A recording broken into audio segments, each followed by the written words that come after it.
Okay, let's start with a feeling, a very specific, very calming feeling that I'm willing to bet a lot of you're gonna know exactly what I'm talking about. You know that feeling, right? When your cat finally decides to curl up next to you and it's like the volume on the entire world just gets turned down. If you get that, if you know that deep, quiet feeling of regulation, well, this is for you. It's about that moment your breathing gets a little deeper, your mind stops racing, and you can just be. So here's a fun one. Your cat just swatted your full coffee mug right off the table. It shatters, and they just stare at you. Are you mad? Or is there a part of you that's just a little bit impressed by the sheer audacity? How you answer this is actually really, really interesting because it tells us something fundamental about how you're wired. And yeah, if you lean towards admiring the nerve, you're about to have a few aha moments. So let's get into it. A question of nerves. Because here's the secret. The thing people miss when they talk about cat people versus dog people. It's not just some quirky personality trait. Nope. It goes way deeper. It's actually all about your nervous system and how it deals with, well, everything. Think about it like this. It's not really about picking a pet. It's about unconsciously picking an environment where your body can finally downshift, where it can stop being on high alert and just rest without having to do anything. Some people, right, they need that high energy, go, go, go engagement to feel balanced. They got to burn off steam. But for others, their nervous system craves the exact opposite. It craves stillness. It craves quiet. It craves a total absence of pressure. And this right here, this just nails the core difference. Dog people often regulate through activity. They need that external feedback, that play, that interaction. Cat people, they regulate through stillness, the absence of pressure. So when you hear someone say, oh, dogs are just too much for me, what they're really saying is, I get overstimulated easily. And when they say, I love how peaceful cats are, they're actually describing a state of co-regulation. It all comes down to what you need to feel grounded, external buzz or internal calm.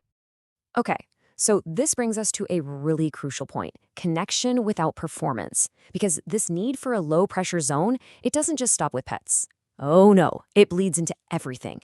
It fundamentally shapes how cat people tend to approach all of their relationships. Here's the thing. Cat people aren't trying to avoid intimacy. They're trying to avoid pressure. Just think about our human relationships for a second. There are so many unspoken rules, right? You have to text back right away. You have to match someone's energy. You have to constantly perform reassurance. And for a nervous system that's already a bit sensitive, that can be absolutely draining. A cat, though, a bond with a cat is the perfect example of connection without all that baggage. It's closeness without intrusion. It's a totally different dynamic. Affection is offered. It's not demanded or imposed on you. Consent is like central to the whole thing. And the attachment doesn't need constant proof or validation to exist. The whole relationship is built on respect, not control. You have to learn their language, read the subtle cues. And in doing that, you learn that real connection can just unfold. No rush. And get this, cats have a biological superpower for making this happen, the purr. It's not just a happy sound. It's a low-frequency vibration that your brain detects as a signal of safety. So before you even think, oh, I feel calm, your body is already responding. Your breathing deepens, your muscles relax, your cortisol levels start to drop.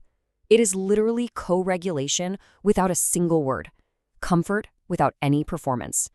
All right, so this all leads us to another fascinating area, the idea of the thinker's companion. There's this long-standing, almost cliché connection between writers, artists, thinkers, and their cats. Why is that? Well, some research out of Carroll University actually found a really interesting pattern. When they looked at pet owners, they found that cat lovers, on average, tended to score higher on cognitive ability tests, and also higher on a trait called openness to experience. But, and here's the kicker, they also scored higher in neuroticism, which in psychology isn't just being anxious. It's more about being sensitive and having a tendency to worry or overthink. So yeah, basically, we're walking worrying encyclopedias with attachment issues. And somehow, we're okay with that. And look, I know that sounds like a joke, but it actually gets at something really true about what it takes to do deep, creative, or intellectual work. And this is the key. You have to understand this. Cats don't make people smarter. That's not what's happening.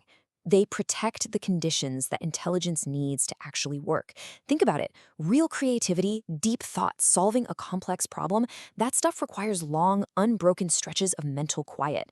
A cat can be in the room with you, filling the space with a calm presence, but without shattering your focus. They just coexist, you know? They don't demand constant engagement. They're like little furry guardians of the solitude your brain needs to think clearly. But that leads to a paradox, doesn't it? Why do we feel this powerful, almost overwhelming urge to protect these little creatures, who are, let's be honest, tiny, perfect, self-sufficient predators? Well, the answer is biological, and it's something called the baby schema.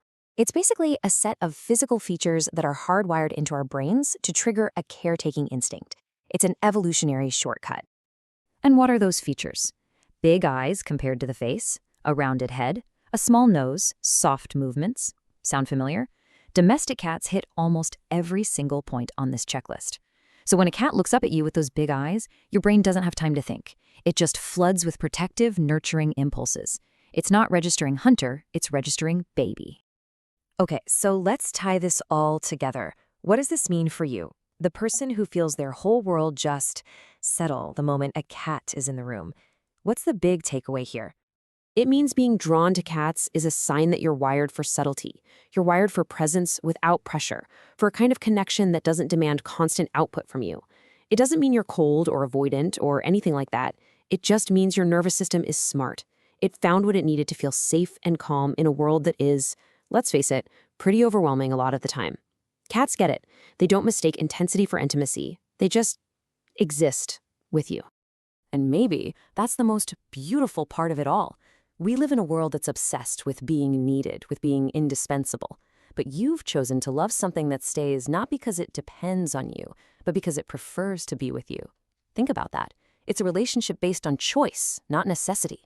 So in the end, it's not just that your cat chose you. In a much deeper sense, your body, your very nervous system, it chose your cat.